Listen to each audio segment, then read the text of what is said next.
All right, hey guys, this is Mark Maya. I have a very special guest today for my Artist Talk series. I have Dylan Howell. He's a wedding photographer from Portland, Oregon, and about as far away from me here in North Carolina as possible. So, really, really excited to have him. How you doing, Dylan? Doing well. Thanks for having me. Yeah, It's cool. cool. Well, thank you so much for being here. Really appreciate it. Yeah. How's the weather out there? It's hot over here. Yeah, it's a bit cooler over here today. I think it's probably around 60. Had a nice little morning thunderstorm to wake up to, and clouds clouds have been covering up the skies all day. It's kind Yeah, of nice. for sure, for sure. Yeah, we were just saying it just broke 100 over here in North Carolina, so um, it's wild. So. I don't envy you at all. Yeah. Well, so I know if you guys are watching out there, I know there will eventually probably be a ton of people that'll pop in because I'm pretty sure you have a pretty huge following out there. But if you are watching on the Google Hangout, you can actually press the Q&A button and leave questions there. Or if you are accessing this from my website, from the blog, from markmanphoto.com, you can actually just leave a comment in the comment section right down below this video for Dylan and myself. Why don't we just start off, if you'll just tell me and everyone, Dylan, how you got started off as a photographer years ago. Totally. Yeah. I think it's been about 6 years full time, and before that, I was in business school, and I'd started a company building bicycle wheels, and I needed to do my product photography. And so I went from like super hobbyist to like looking into gear, looking into lighting.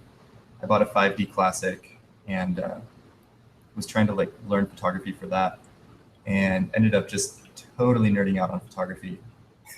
Um, and then friends getting married, shot like 3 or 4 weddings. Um, that like as soon as I booked my first wedding or had a friend that was like, "Hey, I'm getting married," I just started researching wedding photography like every moment of the day, Right. trying to like be prepared for that first wedding. Um, and then just kind of never gave up after that. It took off, and I realized I really liked wedding days and I liked photography, and the mix is pretty special. So Yeah, for sure. You said, how long ago was that you kind of made that jump from for sure. in your mind or 2000, actually in reality? yeah, 2010 was my first wedding ever shot. It was in August of 2010, and then was full time by the next spring. Got it. And did it take off pretty quickly for you, or did it take a little Yeah, while? it did. So the first wedding ever got featured on some blogs, and bookings started coming in pretty soon after that, um, which was it was pretty nice. It definitely was a ton of hard work, but it happened pretty quick. Yeah, for sure. Cool. Um, were there any other events that you could, or a series of events like many of us have that kind of lead to that? I know you said you were in business school, or are there any Yeah. specific things that may have happened? Gosh, that's hard to say. Actual events, I don't know. I think it was just like it photography itself was the only artistic area that I could actually like somewhat succeed in. Like Yeah. I tried doing music and failed horribly. I tried doing like painting and drawing and just was horrible at that as well. So photography is the only one where it kind of stuck with me, and I was able to somewhat do what was in my head. Um, Yeah. so that's why photography really stuck with me. And weddings, I think I've always been kind of more on the romantic side, and so the emotion on a wedding day and everything like really grabs me. Yeah, Um, and that's still true to this day. So for sure. You got any embarrassing stories from like when you first started out 6 years ago? Yeah, there are probably a million. I know that the first wedding I ever shot, it was summer, August. We started doing portraits around like 1 p.m. or so, like horrible, horrible light. And I had a 6 foot reflector and was just like nailing the bride with this reflector. Like she couldn't open her eyes. And it was, yeah, I look back at that and just, what was I thinking? Like, didn't understand light, didn't Sure. understand, just didn't know what I was doing. Yeah. So that's fun. That is something I think we all end up doing. Totally. What do you say your biggest challenge was starting out? Gosh. So for me, I'm extremely shy, and just the social aspect of weddings was brutal for me. Just having to like talk to the couple and direct them in portraits and be in a social surrounding for like 8 hours of a day or more. It really wore me out at first, and Sure. it's taken me a long time to slowly get over that and get better on a wedding day. Right. But yeah, that's definitely my biggest challenge. What are some things you did? Because I think a lot of us are that way. You know, a lot of artists, I think, organically and naturally are like that. You know, and I know I was. Yeah, and then you realize that, oh wait, you have a business and you have to deal with humans. Like, what are some things that you did to help with that? Man, other than like the repetition of like just realizing that it's not a big deal, they don't care, like you're not gonna sound like an ass, like you can just be yourself.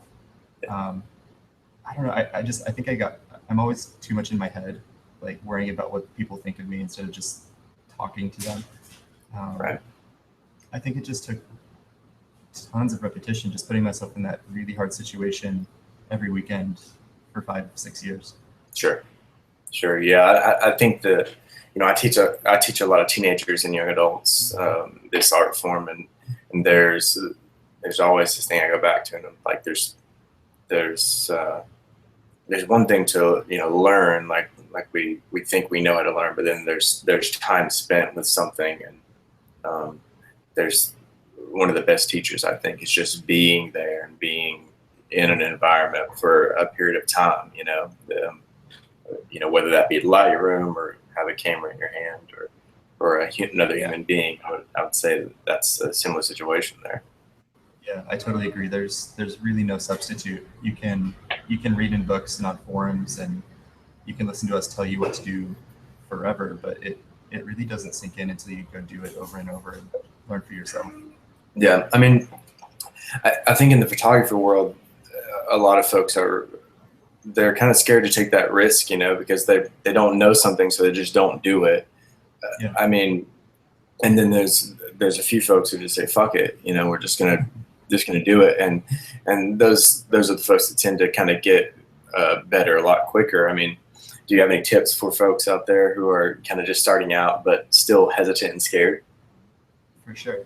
I mean, I wish I could say look at my old work, but I think I've pulled it down. But just realize that we all start at the same spot. Like none of us are skilled photographers when we first buy a camera or first get one given to us. So just put yourself out there, go do shoots. Don't charge money if you don't feel comfortable with your skill level, but just get out there, get behind the camera, start doing your thing. I think the biggest thing that helped when I was starting out was I was constantly shooting, like every single day, as much as I possibly could. And it was uncomfortable for me because, like I said, super, super shy.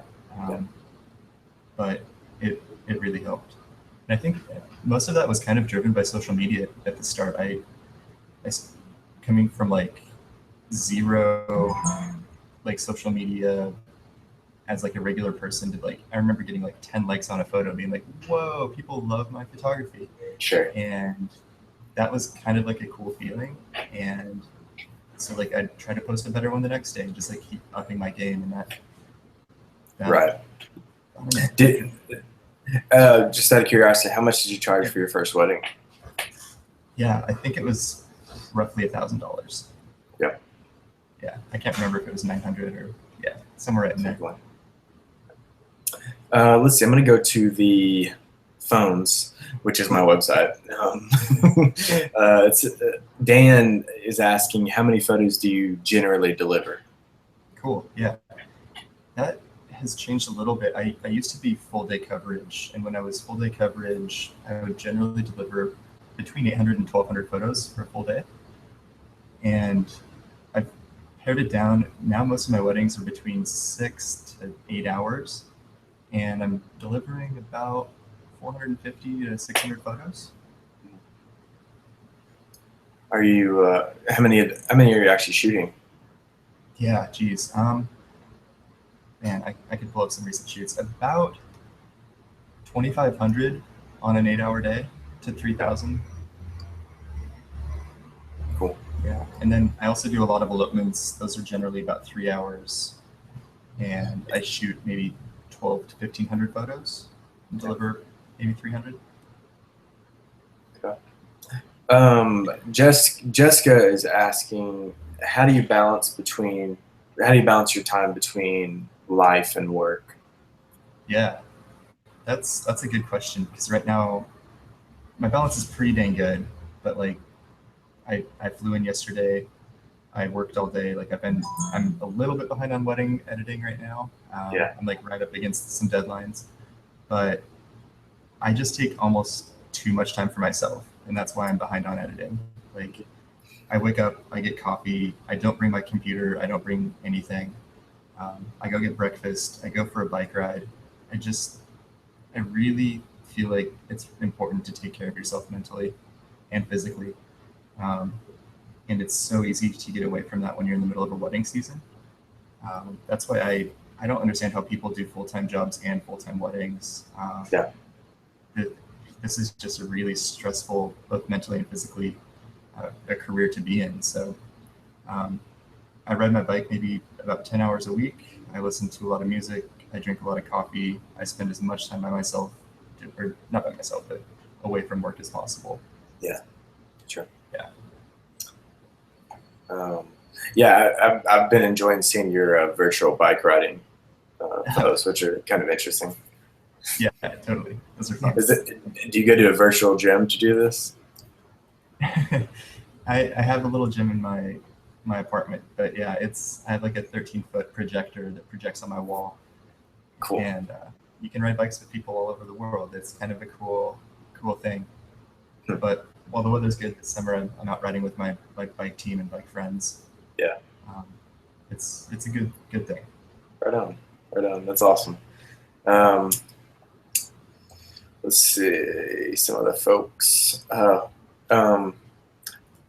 Ben asks a pretty interesting question. He said, "Are workshops really worth it? I'm having to decide if I want the gear or the education."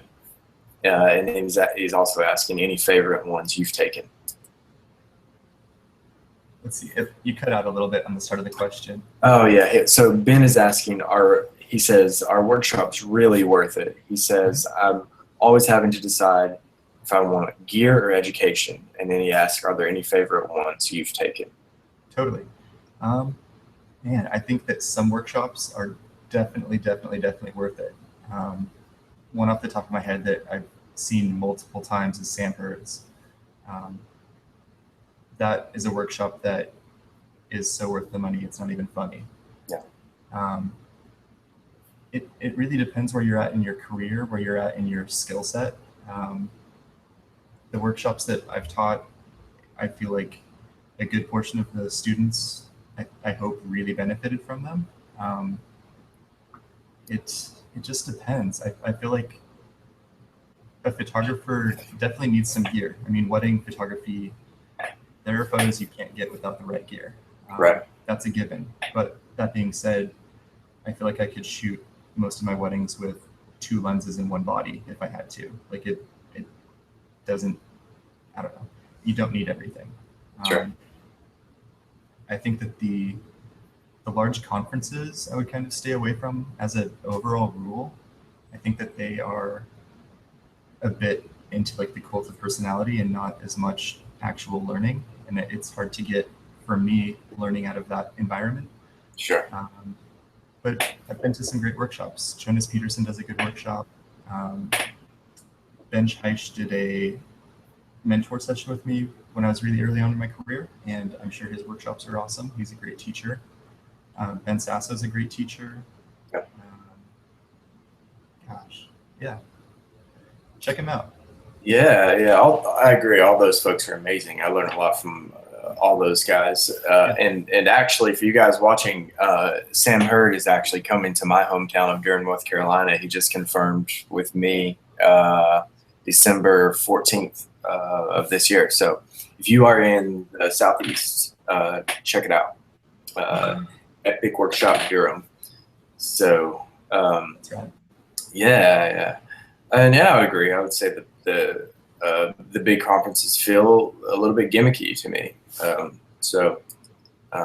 It seems like the human mentoring tends to be the way to go. And then gear. I don't know. It's just as time goes on, it's just like, eh. Yeah, I think it's easy to make fun of it though, but whatever it takes to keep you interested in photography and keep you pushing forward. Because I get really stoked on a lens or a camera, and I go buy it and I shoot that camera for a week or two, and just it gets me shooting more than I normally would. Sure. And then I might put it on a shelf and never touch it again. Sure. Well, I remember, your stuff with the X100 over the past couple of years has been really influential with me, because I was just, it's cropped, and I was like, when I first got it, I was like, why would I not shoot my 5D? But then I started experimenting with it a little bit and started realizing that it's significantly, I can take it with me to places that I'm not going to take my 5D. And that's just, I know me, and I know who I am, and I know when I'm traveling, I'm out and about doing certain things, my 5D will never be there, and that this guy is there. So that was it helped me kind of shift my mind a little bit with that, and I started thinking differently about gear, and now I'm shooting like half Fuji. So that's awesome. And getting ready to buy I'm probably going to buy the X Pro 2, maybe my next purchase. That thing is. I'm looking at that too. I think that's probably the way most people are going to end up going. They're getting so good. Yeah, and Canon's just dragging their feet with with whatever the Mark IV is. I keep kind of reading the rumors, and I just don't really care. But it feels like that camera is going so far into this video that it just doesn't matter. It's not their wedding camera. And sure. The 1DX, I shot the original 1DX a bit, and I just didn't think that was a big step up. I've heard the Mark II's better, but that's a big camera. I don't want to carry two of those around. I barely want to carry one of those around. So exactly. I don't know. Yeah, I know. It's hard. And the world doesn't really get me either. I don't really like this D750s. They sound really unreliable. I didn't like the D800, D810. I don't know what to do. Fuji's probably the next step. Yeah, I agree. It's probably happening. But yeah, and until then, my 5D, the Mark III will still hang out by my side. So let's see. Somebody says, why the mustache? Man, so I grew it for a Movember thing years ago. I probably had it for 3 or 4 years, maybe 5. Jeez. And then I shaved it off, and I was like, dang, I look like a little kid, and instantly grew it back. And I've shaved it off one other time, and I just couldn't go without it. It's hard. Yeah. Now I know how those old men get stuck, and that you see photos of them with the same mustache for 30 years. So I don't know what I'm gonna do. Yeah. And really, it's because I can't grow a beard. So otherwise, I'd probably have a beard or I don't know, something. Yeah. I'm 32, and I just am able to grow this, and it not look all white trashy like Joe Dirt. For sure. So maybe a couple more years, I'll be there. Yeah. Just wait till you're 50. Nice. How old are you, by the way? I'm 30. Cool.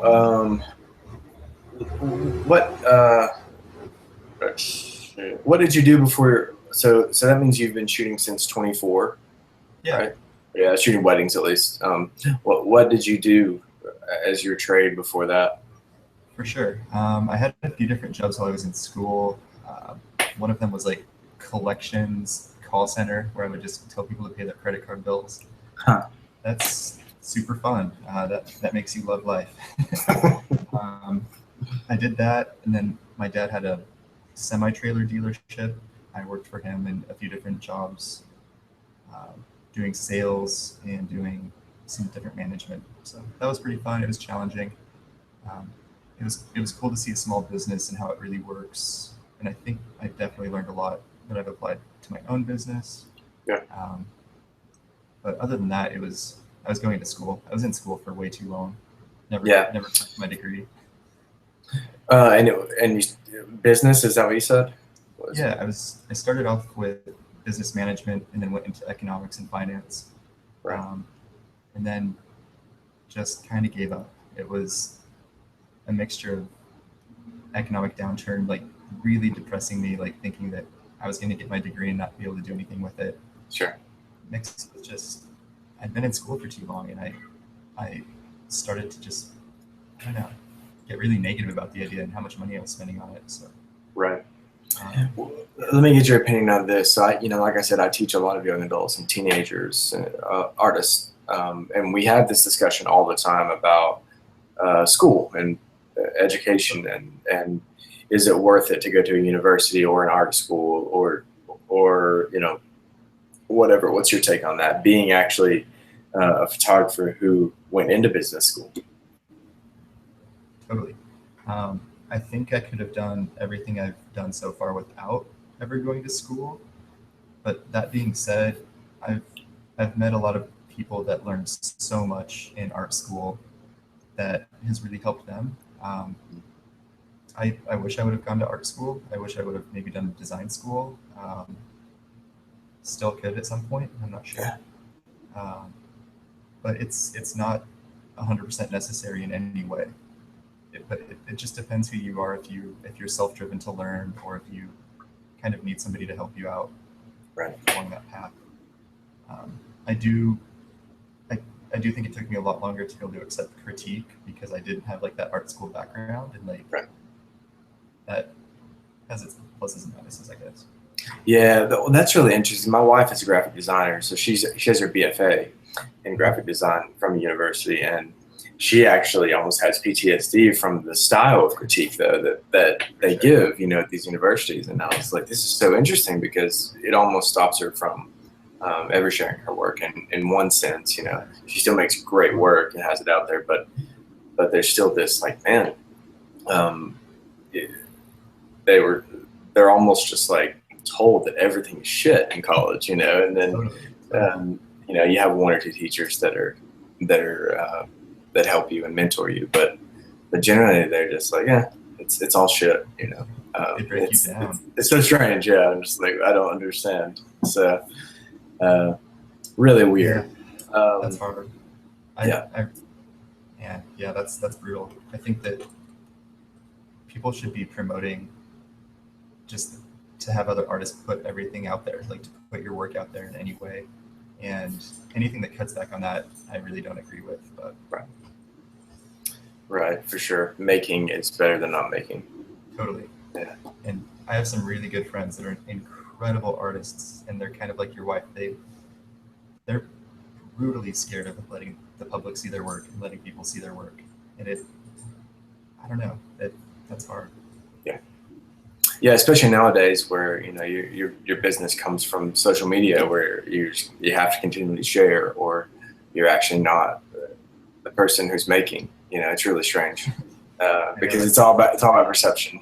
I'm always continually surprised about that. So it's so funny. Yep. Let's see. That was not yours. So we'll go back to website. Kristen says, how long did it take you before you felt like you got the clients you wanted? And in addition, she said, is it just about showcasing what you want to shoot, or how do you attract them? Totally.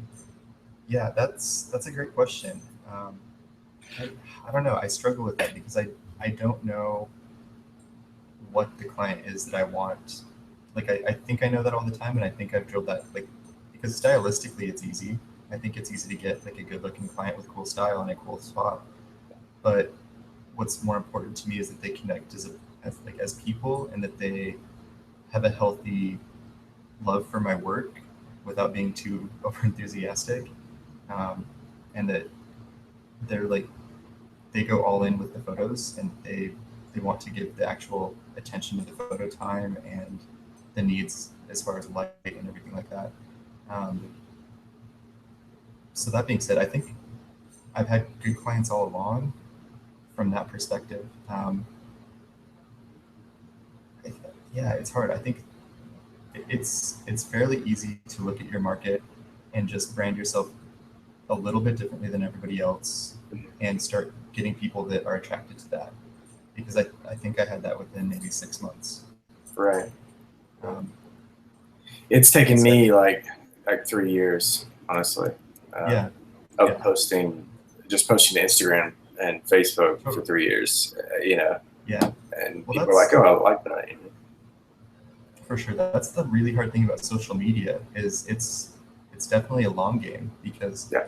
you have to get these people attracted to you on Instagram or Facebook, and then they have to become engaged, and then Mhm. like their date has to come around. Like it takes so much Yeah. longer than you would imagine, Sure. and that's why I've been so big about Google, because if you get somebody to your site from Google, that means they're actively wanting to book you. Um, Sure. versus Instagram, Facebook could be years. Right. Um, Right. yeah. So I Hmm. think a lot of people are kind of moving away from having strong websites and just looking at social media. I think your website has to be really killer. For sure. Let's see. Becca says, "How often do you compromise with your clients?" She says that she gets couples that haggle the shit out of her. So, is it something that you get your clients and they like your work already so much and they trust you so much that there's like whatever it is, I'll pay, or are they like having a conversation with you about that? So she's saying from like a monetary standpoint, how often I do deals for clients, or I think so. That's what it seems okay. like. Yeah. Yeah, I've really taken the like I just don't really negotiate price anymore, unless it's like a friend or somebody I know. Like it's pretty much I don't know. I book out without having to negotiate, so I have no real incentive to do that. Sure. Um, Did early you? on, Yeah, I was gonna say early on. totally early on, I think you need to do everything you can to be as busy as possible, Mhm. because you need to be out there shooting 20, 30 weddings at least in your first year or two. You need to be shooting as much as possible to both work on your skills, but also to network with vendors, to network with the 100 or 200 guests at each wedding, and to build up the following in that area. Mhm. Um, plus, you need to have Yeah. constant material for your social media. So, like, you just need to be shooting a lot. Right. So, first few years, I negotiated a lot, and some of my best weddings were done for $1,000 or $2,000 in those first few years. So. Well, um, let's see. One thing that I remember about you and Sarah a few years ago, I remember is y'all's work really, really pushed the Visco presets because y'all was some of the first ones that publicly it seemed like shared that y'all were using those things, and I know both of you still say in a lot of your posts that hey, I think you're one of your favorites, like Porsche 160, something like that. But do you still use Visco? Have you created your own presets? And what are your thoughts on all the new presets made by individuals, et cetera, Yeah, and that thing? for sure. I still use Visco 160 on like all my work. Yeah. I've had like maybe 2 or 3 presets in the last few years, and I think that that's one key to having a very cohesive style and a cohesive look to your photos is keeping that relatively the same. That said, sometimes I mess around with other presets. sometimes I mess around with non-visco. I've tried pretty much every preset out there that I know of. I still feel like visco works the best over a wide range of lighting conditions for the look I'm going after. Sure. Yeah, but they're great. I like the stuff. I get a lot of traffic still from all of the visco reviews that I've done over time. So. Okay. Got it. That makes sense. Yeah. Let's see. I'm going to go back to one of my questions. So one of my questions I always like asking you guys is, in your opinion, where do you think photography is going in the next few or several years? Yeah, man. I wish I had an answer for that. I think you could become like really successful if you knew what was happening in 5 years. But it's interesting. There's so much changing. I think that the level of play has grown so incredibly quick. When VSCO came out, that made processing so much easier.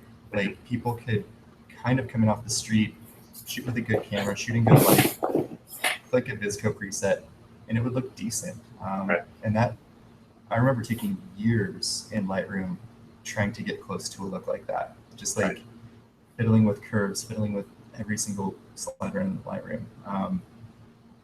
So that's kind of up the playing field.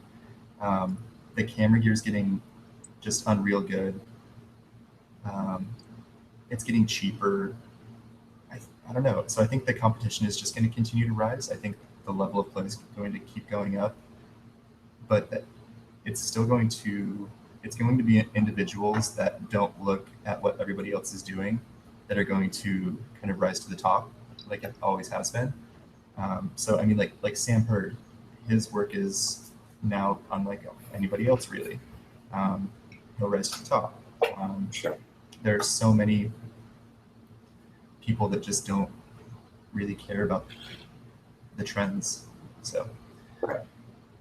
Yeah. Cool. Thank you. Yeah.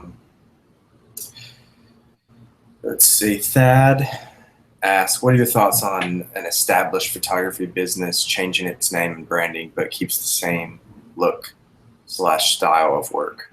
Is his question. Cool. Yeah. What's up, Thad? You know Thad, I guess? Yeah, I believe so. Okay. Yeah. Oh, totally. I thought that was probably him. I think that it's relatively easy to change your brand depending on like where you're getting all of your clients from. If it's referrals and you just tell everybody that's referring to you that you rebranded, then that's easy. Yeah. If it's Google and you change your web address and you redirect it, then that's easy. If it's social media and you just change your Facebook page's name, then you're there. So rebranding really isn't as difficult as people maybe make it out to be. I think that it's pretty simple to change. Sure. And your work and style doesn't have to change at all. So. You were mentioning some big name photographers that I think most of the people watching probably know. You know, Ben Hash and Ben Sasso and Sam and a few others. Are there any that may not be so big that have or maybe not even photographers that have really, really inspired you as an artist over the years?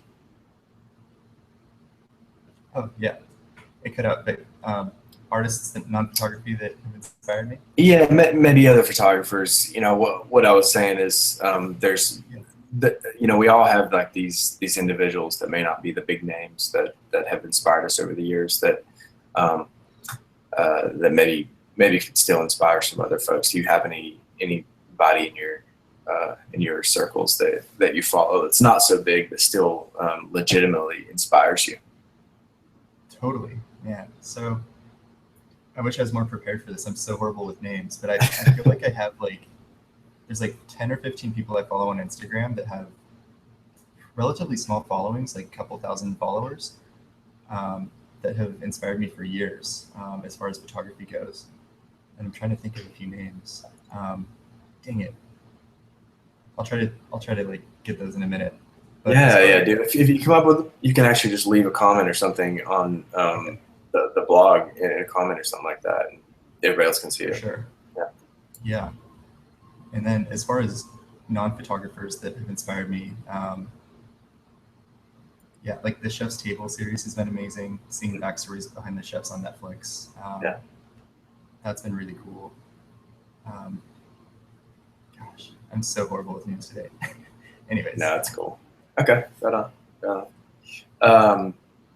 So this is one I love hearing because nobody ever asks you guys these questions. Are there any like emotional struggles that have inspired you as a photographer and as an artist over the past few years as you've been doing your weddings? totally. Um, Going through divorce and like a loss of a relationship definitely kind of affected my work Yeah. in a huge way. I think that it really made me look at my views on love and relationships, and it kind of, yeah, it affected me in a huge way. I got really emo for the last few years, Sure. but I think that's been the number one thing that's affected my work lately. Yeah. I mean, do you feel like that's a huge life change for a human? Do you feel like that's helped your work, or do you feel like it's or changed it in any way, or have you noticed? Yeah, I mean, I hope it's helped. It would suck if it hasn't.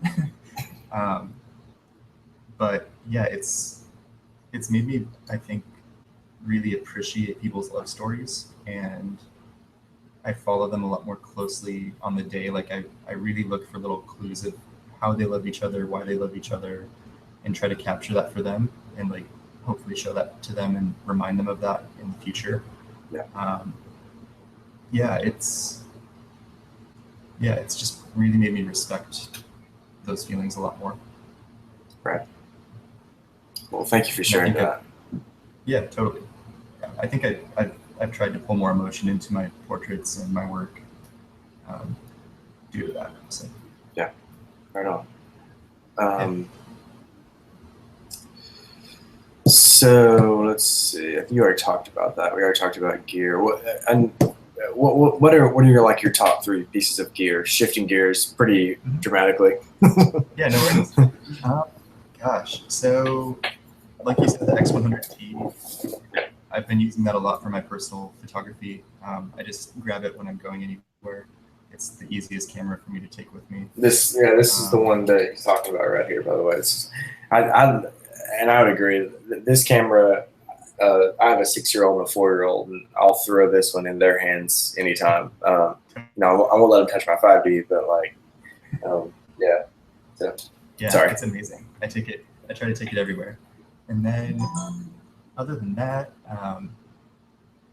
the 5D with the 50L is my favorite combo. Mhm. Really close second and third would be 24 and 35L. I kind of dislike signal lenses to an extent on Canon. Can you talk about that for a second? Why is that? Yeah, I should say, man, I'm shooting with the 24 Sigma right now, and I feel like it's the closest to Canon out of the lenses that they offer. And I'm fine with it. It's okay. The 35, I feel like the image looks a little bit sterile. It looks a little bit green, kind of like Nikon. The flares are horrible. The one thing I hate about the 24 Sigma compared to my 24L is the little green dot in the lens flare that's just looks like an alien. It's sick.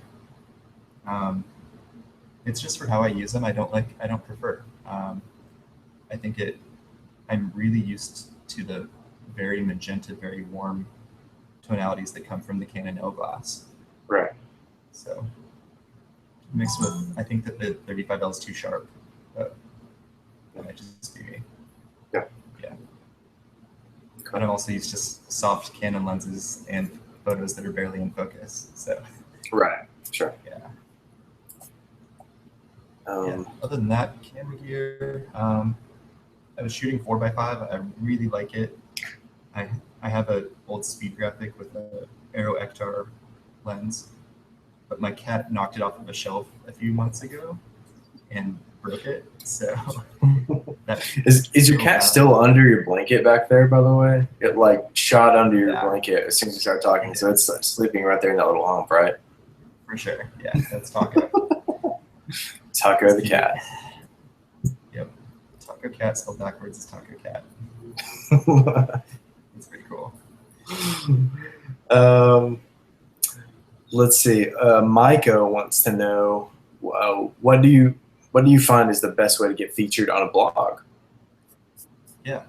I've kind of, the only way I ever do it now, and it's been this way almost since the start, is I blog a wedding on my own blog, and I'll email that link to the blog editor of the blog I want to be featured on.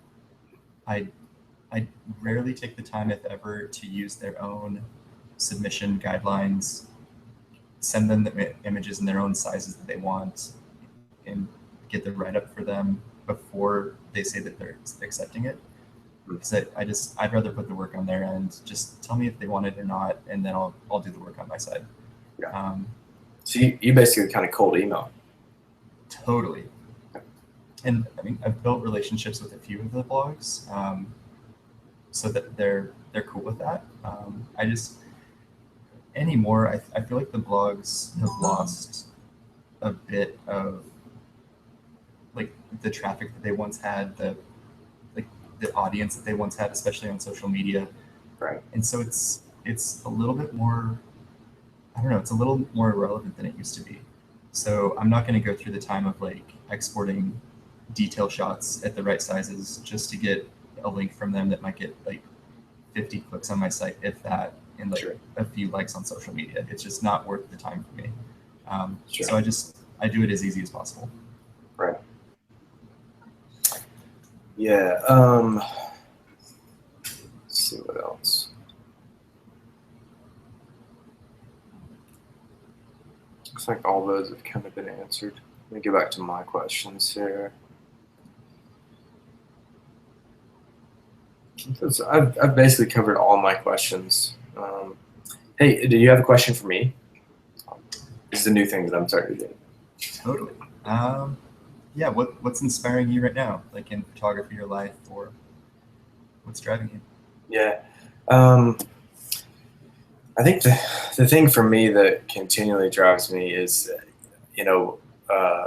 I'm just as much as an educator as I am a photographer of video and photography. So being that, it forces me to stay making and stay motivated and also, I don't know, up to date on what photography is and what filmmaking is and what art is. Those are the things that kind of motivate me. Been doing a lot of double exposure work over the past couple of years that have just kind of gotten big. And actually, Sarah was a big inspiration a couple of years ago because her work is great. But yeah. Awesome. Yes, I mean, those are things that motivate me. I'm just kind of a hacker. So I just kind of like think up ideas like this idea, for example, this artist talk series with you guys, like you and Sam and Ryan Brenizer and Ryan Longnecker and all the other folks that I've done. It was literally just like, this would be a good idea. And so I just email everyone a cold email and it turns out, that's cool. You guys want to do that. So I do things like that all the time just to stay fresh and stay motivated. And so that type of stuff motivates me. And there's, a ton of my ideas never get seen by the public, nor do I ever even like try to implement them.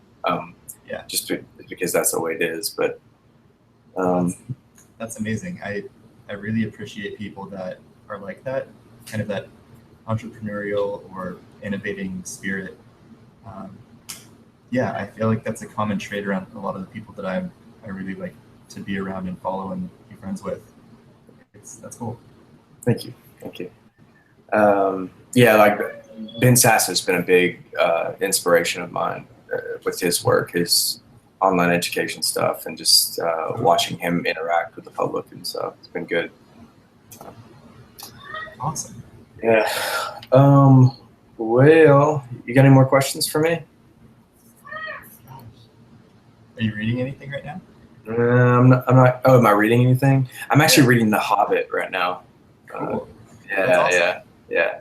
Um, I work at. I teach at an art school where I have access to all the wonderful classics and everything. So I just go in there and grab them every now and then. And so right now I'm working on The Hobbit. So. That's great. What about music? Do you have like a favorite? I'm so very diverse depending on how I feel. I still, I'm a '90s. I grew up in the '90s, so Third Eye Blind is like one of my favorite bands ever. And then I just saw what they did up at the Republican National Convention. I don't know if you saw that where they like trolled everybody. And I was like, man, I just still love these guys. I saw them last summer here in Raleigh, and I was like, God, these guys just continually. They're just one of my top bands. But I also love like Kendrick Lamar and Childish Gambino and love Ben Howard and Bon Iver and all those guys. I love the Lumineers. I got to shoot one of the Lumineers actually a few years ago. I shot Stealth Olvang. He was down here in Durham. Got to shoot him. That's cool. That's cool. And one of my last month I got to shoot Gregory Alan Iskov. Dude. Yeah, that's amazing. Yeah. He's top 5 for me. Yeah, and he's so cool. He's so cool. They were he just popped out of his tour bus or whatever, and that's another kind of cold email thing where I was like, I just kind of like find these guys' websites, and I'm like, hey, I see you're coming to my hometown. I'm a photographer. I shoot musicians, and I do it for free just because I want to meet the people. Yeah. But it benefits me too because my SEO increases. But I get to meet these guys. It's crazy. It's all just a quick email. Yeah, so. I've emailed him twice at 2 different shows he was coming through town for, and never got the return email. Bummer. Yeah. Someday I'll keep trying. One up for me. For sure. Yeah. That's it. Yeah. Cool. Well, Dylan, thank you so much for doing this with me, and thank you guys out there for leaving your questions and engaging with us. It's really helpful to know what you guys are curious about in the photography world. And please, if you're not on my blog already, please go there and follow Dylan. I've got his Facebook, his Instagram, his Twitter, and his website. Please go and like all those pages and follow him and connect with him. He has amazing work out there that has a really deep portfolio. So please check it out and just connect with him, engage with him. He's obviously a great guy. So just talk to him. So, well, thank you so much, Dylan. And thanks for doing this. Yeah, it's my pleasure. So have a wonderful day. Thank you. All right, you too. Take care. Bye.